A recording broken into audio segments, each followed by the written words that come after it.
eu acho importante sempre a gente começar, quando a gente está tratando de processo e tecnologia, a gente tentar fazer uma espécie de um resgate histórico aí.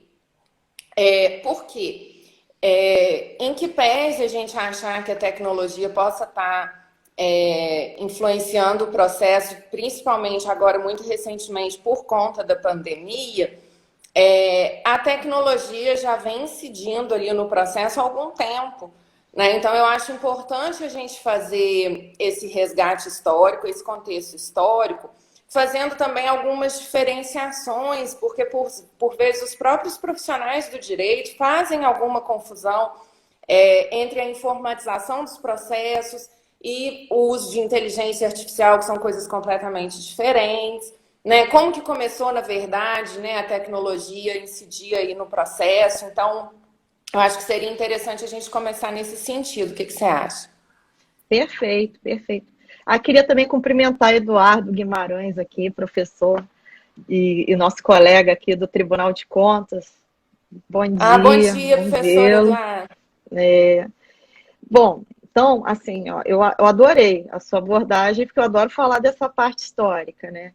Que bom. Então, eu adoro, porque eu fiz, né, uma tese, né, a minha tese de doutorado foi sobre esse tema. E lá no início eu começo falando da evolução histórica, eu falo sobre o princípio da interoperabilidade, acesso à justiça e processo eletrônico. Então, eu Cris, vamos comecei só fazendo. aproveitar o gancho aí, porque senão você Ah, não vai fazer propaganda de você mesma, mas só me fala ah. aí o título da tese, porque já vai sair o livro, não vai? Já saiu o livro? Obrigada. Vai. Por Bom, na verdade, favor, ele está em fase final de diagramação, está no forno, já tem a capa, já está tudo certinho, por só favor, falta vamos mesmo. divulgar. Sim, aí eu estou agora com um canal aí, um perfil, processo e tecnologia, e eu também estou com uma página que é www.processotecnologia.com.br, que inclusive sou eu, Maravilha.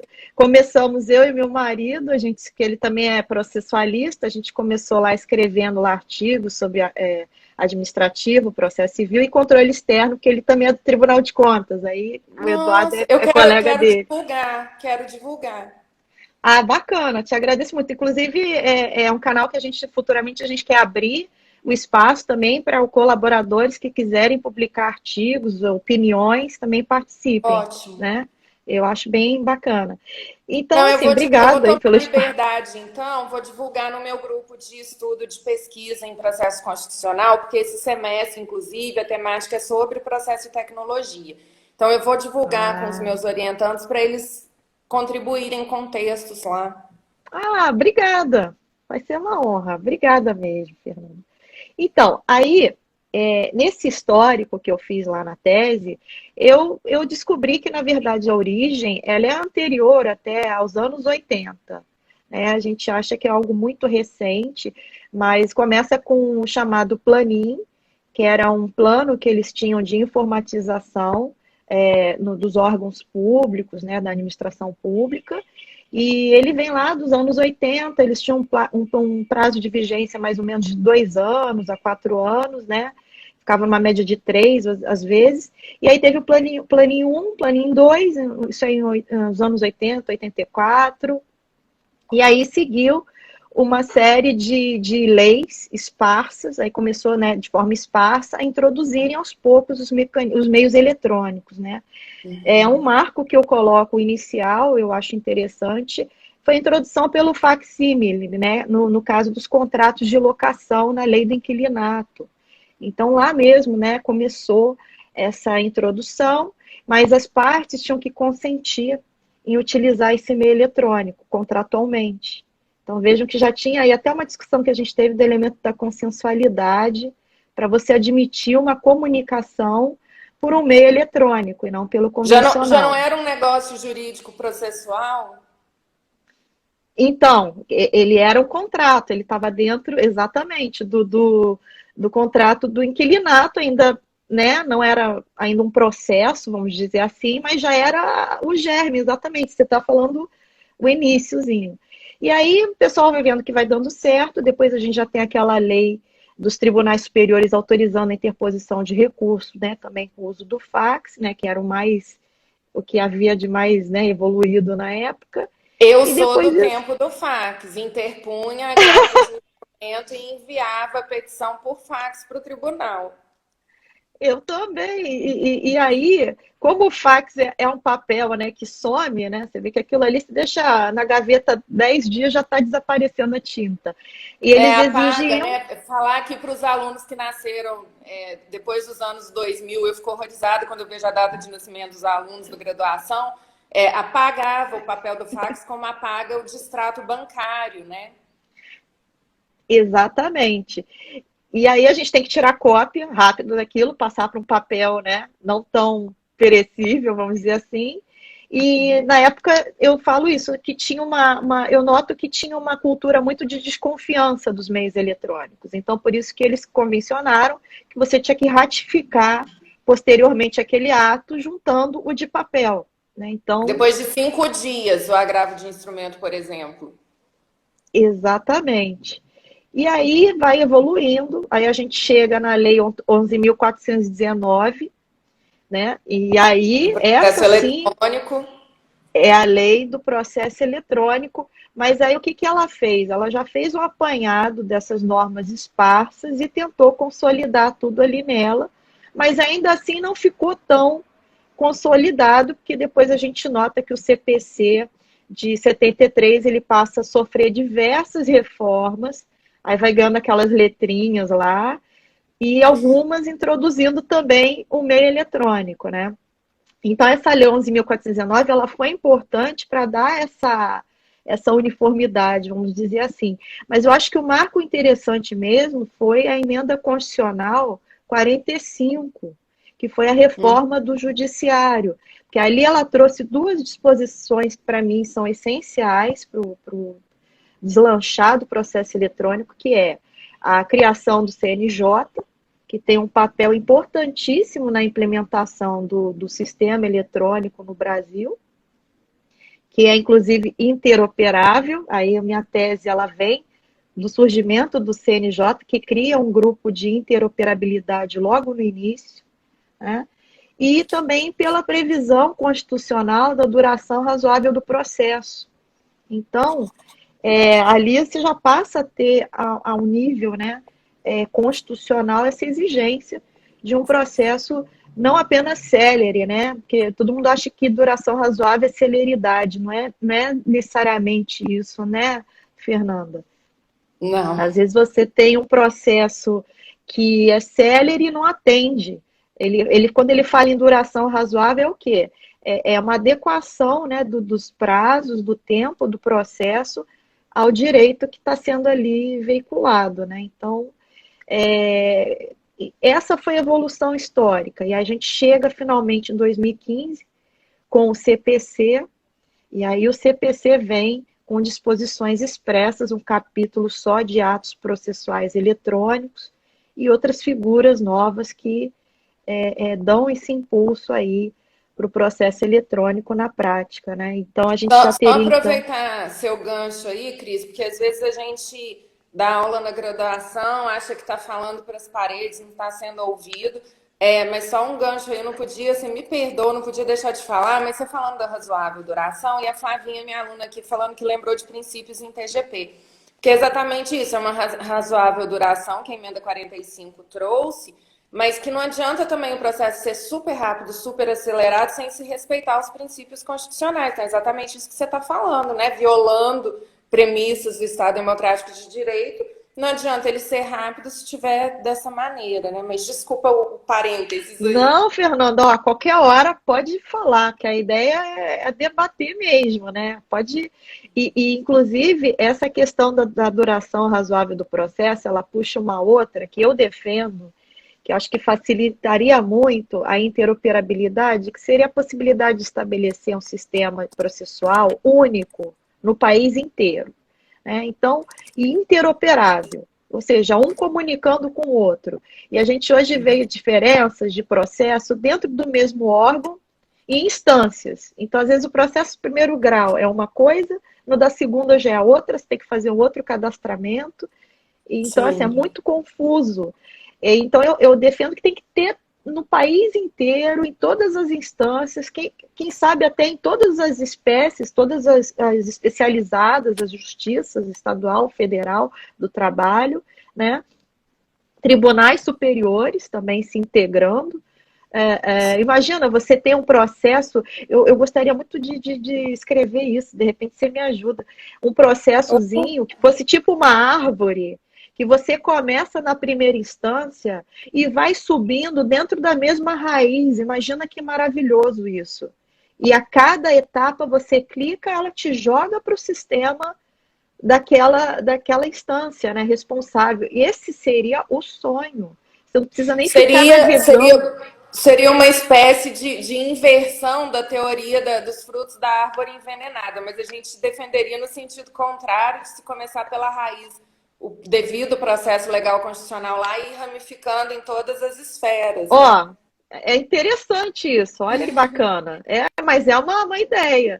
Então, imagina você poder abrir o computador, digitar um número do processo e conseguir ver aonde raio que ele está. Se ele está no STJ, se ele está no STF, se ele já voltou. Enfim, maravilhoso. Esse é o sonho.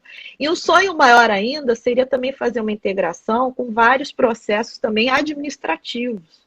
Porque a administração pública, olha que bacana, a gente poderia ter, inclusive, a eliminação de várias etapas com ofícios que são toda hora mandados para pedir informações. Imagina um processo interoperável dessa forma, né? Seria maravilhoso, né? Ali mesmo você já fazer ali uma indagação, uma pergunta, uma consulta a um órgão público, e o órgão público também interoperando com outro órgão público, então de receita. Nossa, Olha que a gente tem que começar a caminhar para isso, sabe? Eu acho que é um sonho possível. E aí eu acho que a gente, como a gente está no início, a gente também não descobriu todas as potencialidades que a tecnologia pode oferecer para a gente ter um processo eficiente, célere e que atenda todas as garantias processuais, né? Então, a Cecília está falando que falta muito para ter essa árvore perfeita, né? Pois é, mas é sonhando que a gente chega lá uma hora, né? Vão vindo as mas ideias, eu queria, Cris, você mas é continuando difícil naquele seu mesmo. histórico que eu estava adorando, você parou na Lei 11.419 do processo eletrônico. Aí eu fui para o CPC de 2015, né? CPC de 2015, que ignorou, né, a Lei 11, a gente pode dizer que ele ignorou a Lei 11.419, né? Pois Em é, vários momentos do CPC 2015, a gente vê que é como se não existisse, né, a chamada Lei do Processo Eletrônico. Mas eu estou retomando daí porque eu adorei que você disse, quando lá no início, na década de 80, que estavam tentando implementar a tecnologia por meio de facsímile, que houve uma resistência. E aí eu queria trazer para agora, para o CPC 2015 também, e nessa realidade, né, mais recente que a gente está vivendo da pandemia, se você também não entende que se mantém certa resistência diante da tecnologia.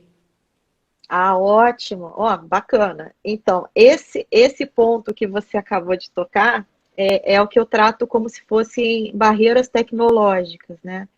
E aí eu fiz lá uma releitura daquelas ondas de Mauro Capelletti, que fala sobre, né, os obstáculos do acesso à justiça. A gente começa com a questão lá econômica, barreiras, enfim, relacionadas a geográficas, à distância. E aí hoje a gente chega na barreira tecnológica, porque por incrível que pareça, a tecnologia ela veio para facilitar, mas quando ela é implementada de uma maneira não, vamos dizer assim, planejada, né, com esses entraves burocráticos, né, inclusive deve ser o que a Cecília está falando, às vezes os Sim. tribunais não é que eles não queiram fazer um sistema interoperável, é que eles têm barreiras mesmo administrativas, contratuais, eles não podem fazer de maneira tão livre assim, né? A gente, na administração pública, é muito emperrado com licitação. Até aí o Eduardo aí que está assistindo a gente, licitação é uma loucura. Então, a gente não tem a mesma facilidade que tem um particular para, enfim, né, fazer uma contratação, escolher alguém. Mas aí a barreira tecnológica, ela vai além disso, além da dificuldade que eu tenho de aparelhamento, né, do poder público, do poder judiciário que vai oferecer serviço, eu também tenho uma barreira muito interessante que é a cultural. A cultural, Uhum. social, é muito interessante, porque as pessoas têm essa dificuldade realmente de absorver, de se habituarem a algo novo. Isso é normal, isso é do ser humano, né? Se alguém chegar para você e falar, Fernanda, a partir de hoje você vai trabalhar assim, assim, assado, não vai ser mais na sala de aula, dá um negócio aqui, né? E a gente foi meio que empurrado para isso na pandemia, que aí a gente não teve muita escolha, a gente não teve escolha. A gente Teve teve escolha que nenhuma. teve escolha Eu, nenhuma. eu fui Então, retirada da sala de aula à força. foi? Ah, não posso ir para a sala de aula, né? Mas e agora é isso, a gente tem que se virar com a tecnologia.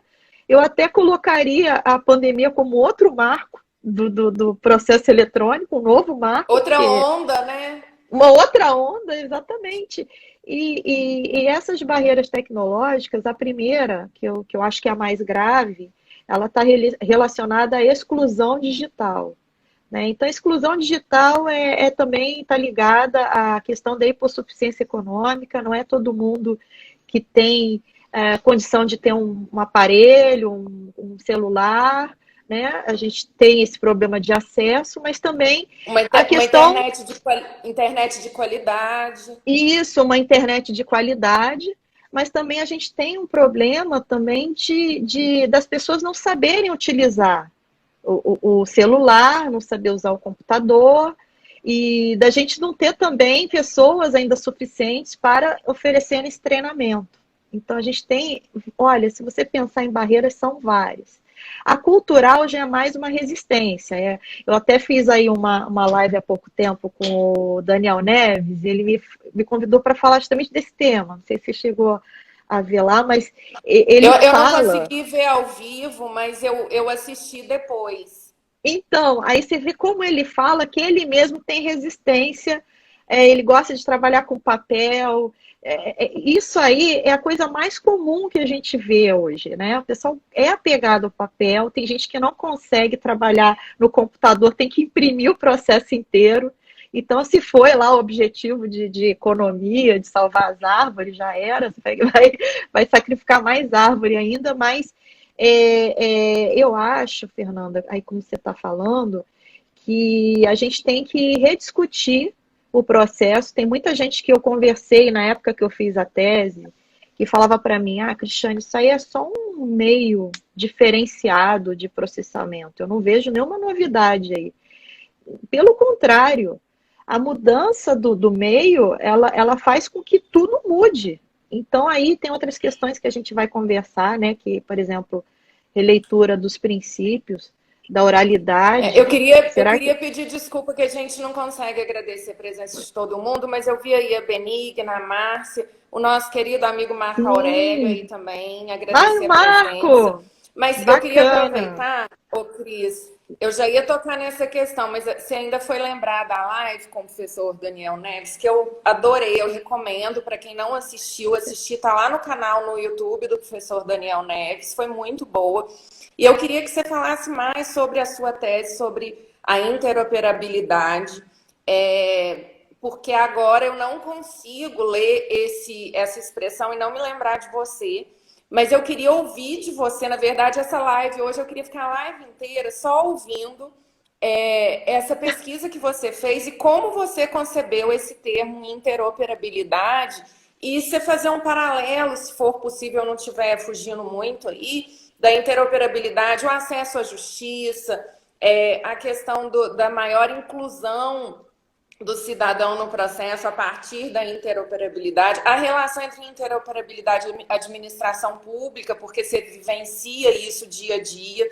Então, eu queria que você falasse mais sobre isso, queria te explorar mais em relação à sua tese, porque Nossa, eu acho que a sua tese também vai ser um marco, é uma opinião nossa, obrigada. pessoal. Olha, eu vou te falar, eu consegui essa tese no último momento, sabe? Que você passa 4 anos queimando a cabeça, mas no finalzinho que veio. Então, ela tem uma previsão expressa lá no CPC, existe uma previsão expressa. Como eu falei, a primeira previsão dessa expressão que eu me recordo bem foi esse grupo de interoperabilidade. É um Do termo que foi CNJ? que o CNJ, quando foi criado, né, ele já criou logo de início esse grupo de interoperabilidade, que era um grupo responsável de garantir o desenvolvimento desse sistema processual em todo o país, de maneira interoperável, que é um conceito da tecnologia, né, que é essa coisa de garantir que os sistemas conversem entre si, que sejam de fácil manejo. E quando eu falo de fácil manejo, é que nem dou sempre esse exemplo. Quando você tem um celular, você já sabe operar o seu celular. Se amanhã seu celular quebrar e você tiver que comprar de outra marca, você já vai ter uma dificuldade de operar o segundo celular. Por quê? Porque eu não tenho essa interoperabilidade perfeita, porque seria uma perfeita padronização. Então, se eu já Os começo a sistemas ter. não conversam, não é isso? Além de não conversarem, eles têm layout diferente, eles têm formas diferentes de você operar. Então, isso já faz com que você perca um tempo assimilando a forma de manusear aquele sistema, para então sim você acessar o que você quer. Então, e isso é uma questão até que é muito perigosa, que a gente está caminhando cada vez mais num movimento de globalização, de integração, inclusive a nível internacional. Se a gente não estabelecer esses padrões, a gente tem uma possibilidade de ficar de fora, de exclusão. Então, lembra um outro exemplo, né? Que não tem a ver com tecnologia, mas você vai entender interoperabilidade.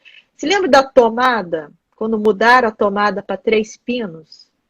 Um inferno, um inferno. É isso. É uma ruptura de uma interoperabilidade, porque você passa a ter um negócio que você vai ter que reformar a tua casa, mudar a tomada, aí você compra um eletrodoméstico que não tem aquela mesma tomada, vira um problema na tua vida. Então você não pode perder tempo com essas questões, né? Você tem que Eu ir já me direto. feri, machuquei minha mão quebrando o terceiro pino. Eu quebro o terceiro pino, pego chave de fenda, já me machuquei. Que não serve, né? Nem sempre ele serve, porque se você não tiver um aterramento na tua casa, o terceiro pino ele é o aterramento, ele não serve para nada, ele só realmente pede, né? Que você coloque ali de maneira rápida. Então, a gente tem agora no direito administrativo vários assuntos, como por exemplo os smart contracts, que são aqueles contratos, né, que a gente chama espertos, né, contratos espertos, que é aquele que você tem, por exemplo, uma impressora na sua casa, uma geladeira que tenha esse sistema, e ele já aponta quando acaba a comida na sua geladeira, quando acaba o cartucho da sua impressora, você faz uma adesão a esse contrato e automaticamente, dias depois, vai chegar o abastecimento da sua impressora ou da sua geladeira, conforme o que você informar naquele contrato. Você fala que você tem preferência cartucho branco e preto, colorido, você vai dando ali as orientações. Isso tem que ter uma interoperabilidade por trás, porque se você tiver vários sistemas diferentes, eles nunca vão conversar, isso vai ser impossível de ser implementado. Só que os países lá fora já estão avançados nesse tema. E a gente aqui ainda insiste em ficar batendo cabeça. Você falou outra questão também, né, sobre a administração pública, né, como que isso aí está sendo visto, né? Quando o CNJ ele foi criado, e essa é uma pergunta que eu vou confessar para você que eu gostaria muito de um dia conversar com alguém do CNJ para entender isso de maneira mais aprofundada, por que eles não conseguem estabelecer um único padrão? E outra coisa, como é que se deu essa escolha do padrão? Eu também estava conversando numa outra live com a professora Isabela Ferrari, que também é uma grande especialista nesses temas, né, relacionados à tecnologia e processo. Ela fala especificamente sobre Juíza justiça digital. carioca, né? Isso, ela é juíza federal aqui, né? E ela tem um livro sobre justiça digital que é excelente. Digital. Outra referência que a gente tem aí da sua terra aí é o professor Dierle Gerli Nunes, Preciso enfim, ver. é o maior Os dois especialista. fizeram uma live na segunda-feira, Gerli e a Isabela. Exatamente, eu super recomendo. Eles tratam até de uma outra questão, falam lá dos algoritmos. Ah, e hoje a gente vai ter, né, uma live no Elas, né? Daqui a Sim. pouquinho, não é? Vai ser hoje, não é? Com o professor Beclaut. Não, foi ontem à noite, mas Foi está ontem? gravada. Ah, foi Tá ontem, mas aqui no está perfil gravado, do então o pessoal Elas. pode acessar.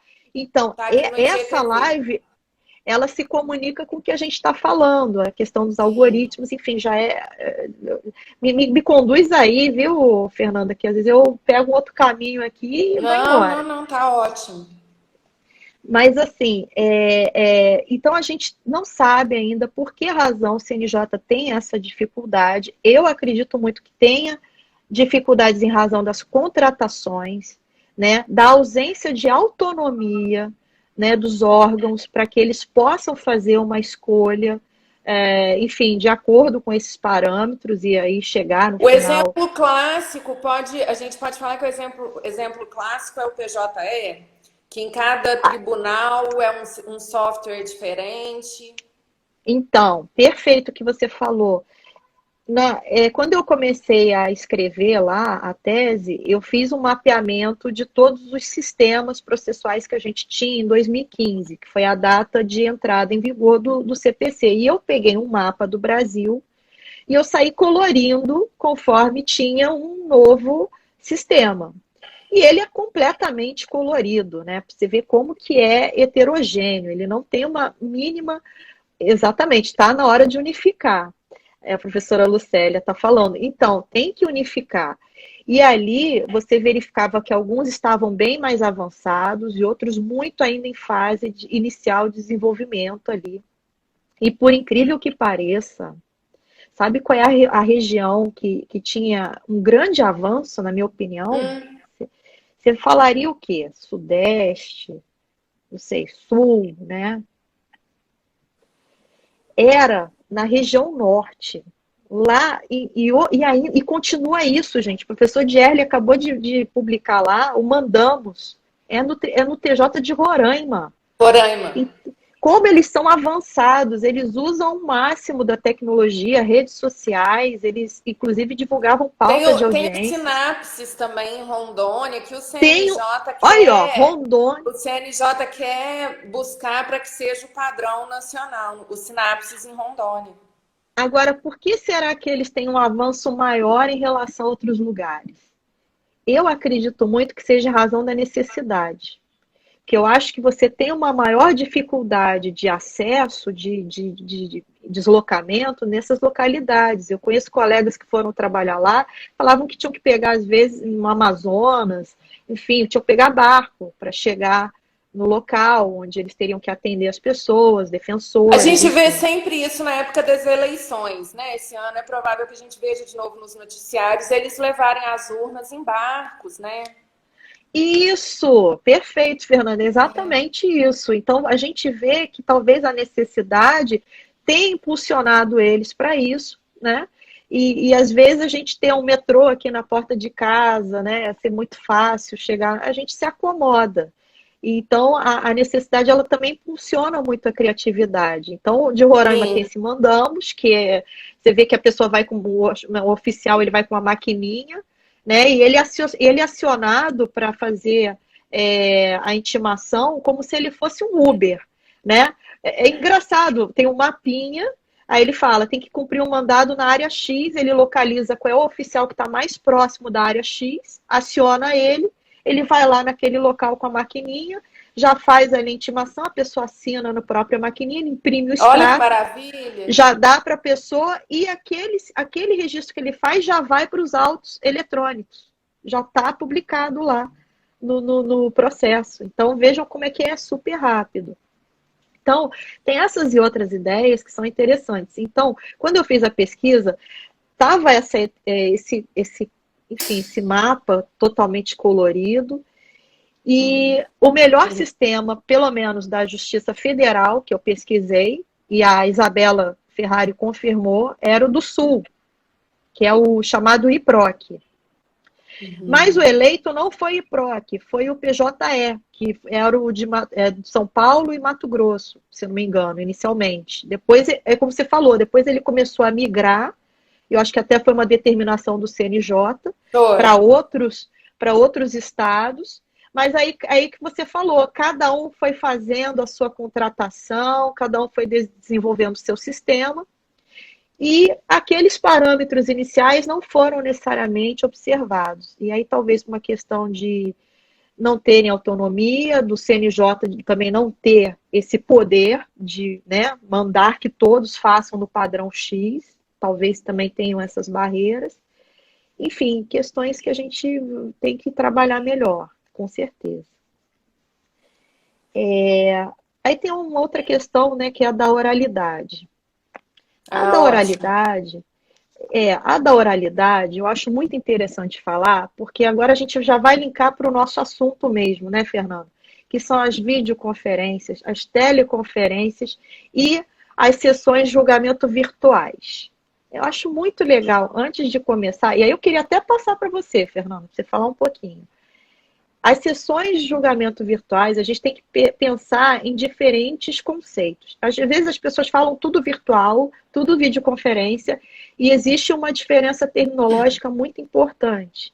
Primeiro, teleconferência. Vamos pensar, teleconferências é igual o nome televisão. É aquilo que você participa passivamente assistindo. Então você tem lá uma sessão de julgamento e você não tem possibilidade de falar. Você simplesmente assiste. Ou seja, nessa modalidade da teleconferência, eu só estou garantindo aí a publicidade, mas não a oralidade, porque eu não tenho possibilidade de influir na decisão do julgador. Segunda modalidade, que é a videoconferência, aí sim eu tenho oralidade, porque é onde os participantes, todos daquela reunião, daquela vídeo, têm possibilidade de se manifestarem. Então, aí eu tenho a presença da oralidade. Então, quando eu falo em reunião de trabalho, quando eu falo em uma audiência, em que todos possam participar falando, eu estou numa videoconferência. Só para o pessoal aí, para o pessoal visualizar. Então, por exemplo, naquelas reuniões do Google Meet ou do Zoom, não é isso? Nessas plataformas.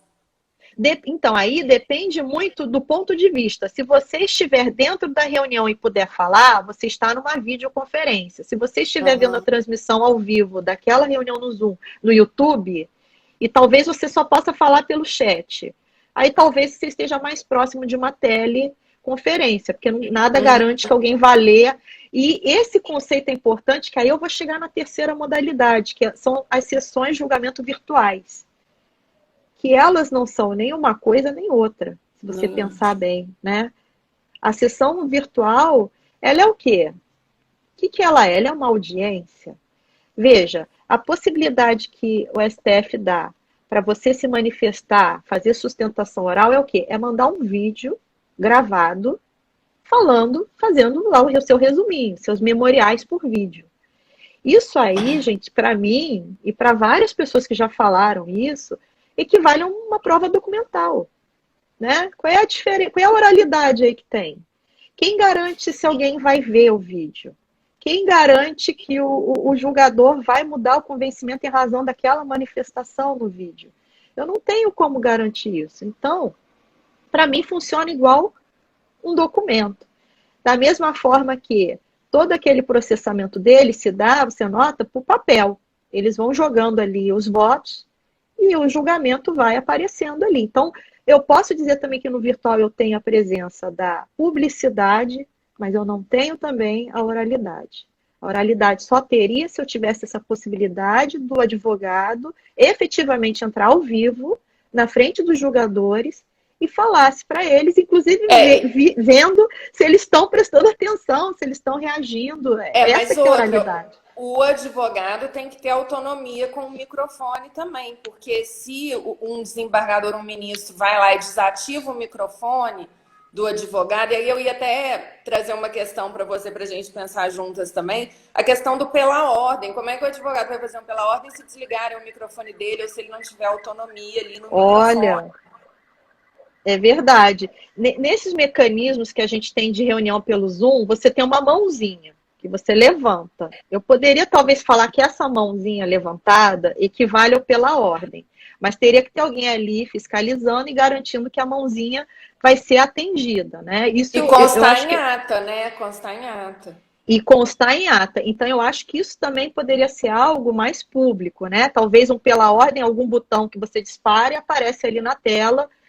Fulano pediu pela ordem, pediu Porque a palavra.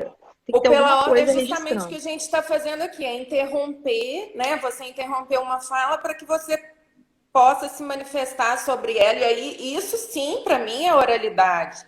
Né? E aí, em que sentido Exatamente. isso? Porque a Constituição fala no artigo 93, os julgamentos têm que ser públicos, para começar, que foi como você começou a conversa. Né?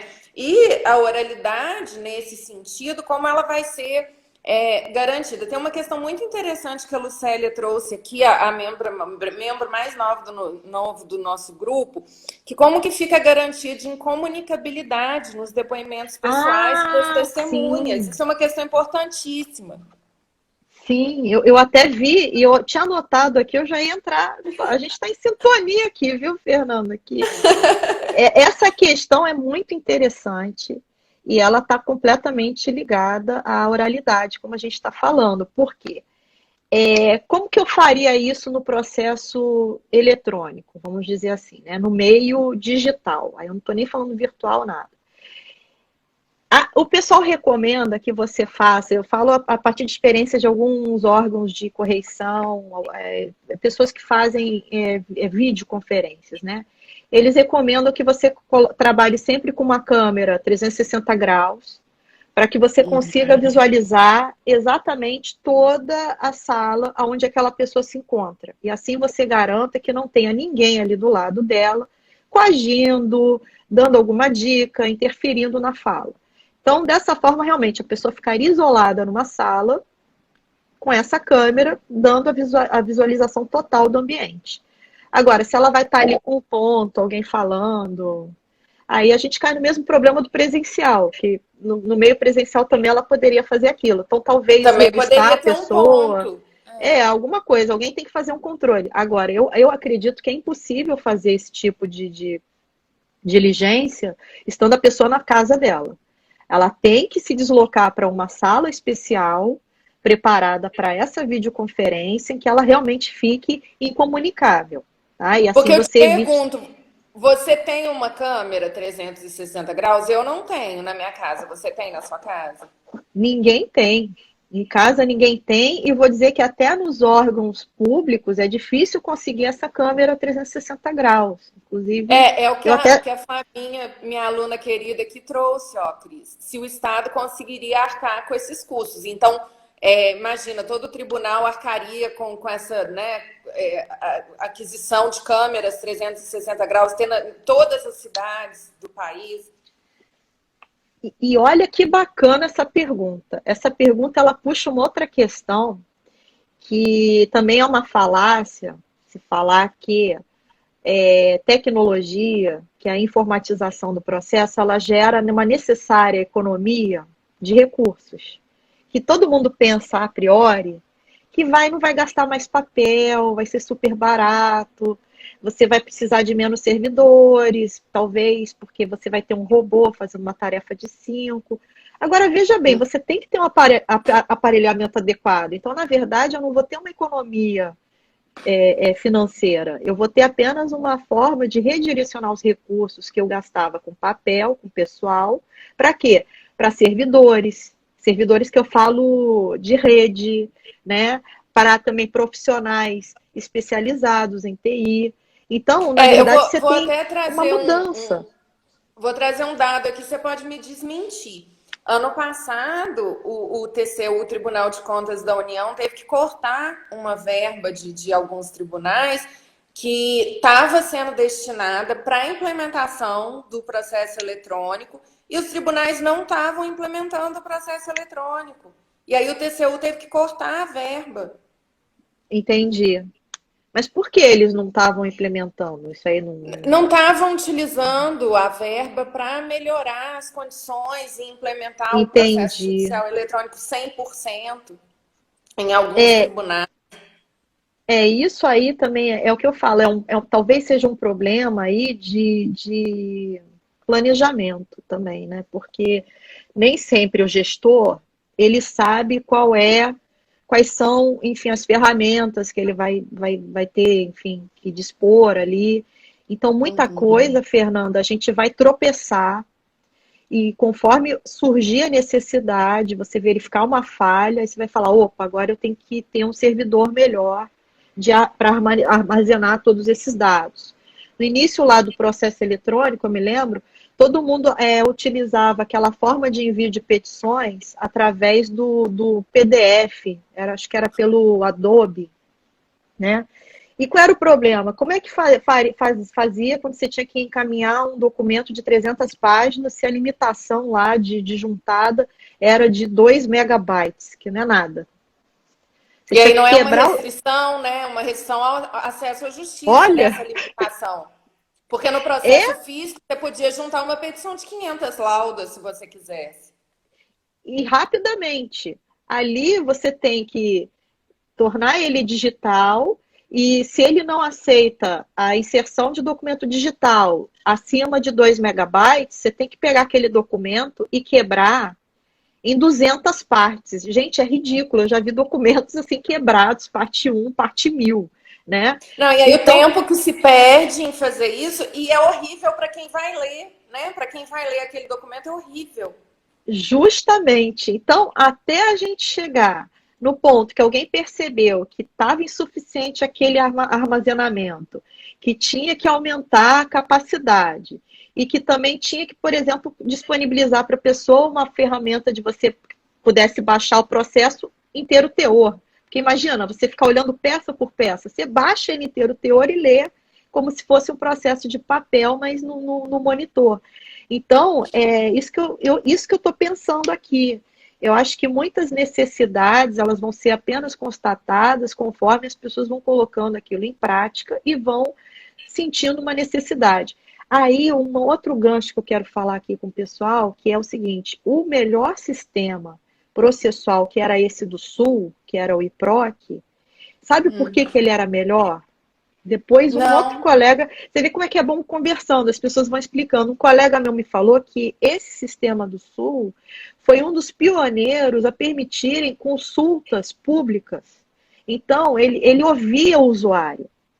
Então, chegava lá o advogado, fazia uma reclamação, eles iam e atendiam, eles iam aperfeiçoando o sistema de acordo com a vontade, com a manifestação dos usuários. Então, por isso que hoje a gente vê vários trabalhos de LGPD, enfim, todos relacionados à inteligência artificial, eles, quando até mandam um projeto lá no Congresso, o que, que eles já fazem? Já abrem para consulta pública, que é para tornar aquele mecanismo mais efetivo, porque realmente a opinião dos usuários é que mais conta na hora, né? Então é isso, sabe? Eu tô vendo que o tempo está acabando, viu, Fernanda? Fala aí Eu mais queria um pouquinho só, aí. ô Cris, na verdade a culpa foi minha, porque eu queria explorar a questão da interoperabilidade da sua tese, que eu acho maravilhoso. Inclusive aqui de público, já vou fazer você prometer que você, eu vou te convidar aqui para falar aqui na UFA, no meu grupo de pesquisa. Já vou querer que você se comprometa publicamente, que aí você não vai ter como dizer não. Mas só te perguntar, só perguntar se você entende que nos julgamentos físicos presenciais se seria garantido, se teria, né, seria ali garantida mesmo ali as premissas constitucionais do devido processo legal, mais do que nos julgamentos virtuais. O que você acha sobre isso? Então, eu acho que a chave para todas essas respostas é a seguinte: se o meio tecnológico ele é capaz de reproduzir ao máximo, com a maior fidelidade, como aquele ato seria feito no presencial. Então, isso vai depender de como esse meio tecnológico foi desenvolvido. Então, se você tem, por exemplo, uma possibilidade de, num julgamento virtual, como eu falei, em vez da documentação ser totalmente documental, tiver ali uma fase que o advogado possa fazer realmente uma sustentação oral efetiva, com essa possibilidade de influência, né, o contraditório participativo raiz mesmo, aí sim você está garantindo oralidade. Então, acho que o caminho é esse, é juntar o meio tecnológico e suas potencialidades com uma fiel reprodução daquele ato no meio presencial e até com aprimoramentos. Essa que é a ideia, é melhorar. Ele não pode ser pior do que o presencial, ele tem que ser melhor. E a interoperabilidade incidindo aí como uma solução para inconstitucionalidades e problemas desses julgamentos virtuais e da própria tecnologia no processo? É isso aí também. Que nem o exemplo, né? Vocês viram lá a pesquisa lá da jurisprudência unificada, como é bacana, né? Você joga lá um argumento, um artigo, e você já consegue ver o entendimento do STJ, do STF, de TRFs, TJs, tudo ao mesmo tempo. Isso é interoperabilidade. Você consegue ter aquela visão macro e não apenas de um órgão. Então é isso que a gente tem que buscar cada vez mais. Então, sistemas interoperáveis, com informações transitando de maneira mais fluida, né? Sem tanta burocracia, eliminando esses tempos mortos. São tempos mortos que a gente tem, ofícios, enfim, etapas. É porque o mau uso da tecnologia sem a interoperabilidade, me corrija se eu estiver errada, vai ocasionar mais etapas mortas no processo, não é isso? Exatamente. É isso aí. É isso aí. É o mau uso da tecnologia. Quando ela é bem utilizada, ela é até melhor que o presencial. Quando ela é mal utilizada, é isso, né? Mal utilização dela vai gerar outros problemas que a gente até então não enfrentou. Por isso que eu falo, a barreira tecnológica existe e eu acho que ela é a preocupação do momento. A gente tem que pensar nela agora.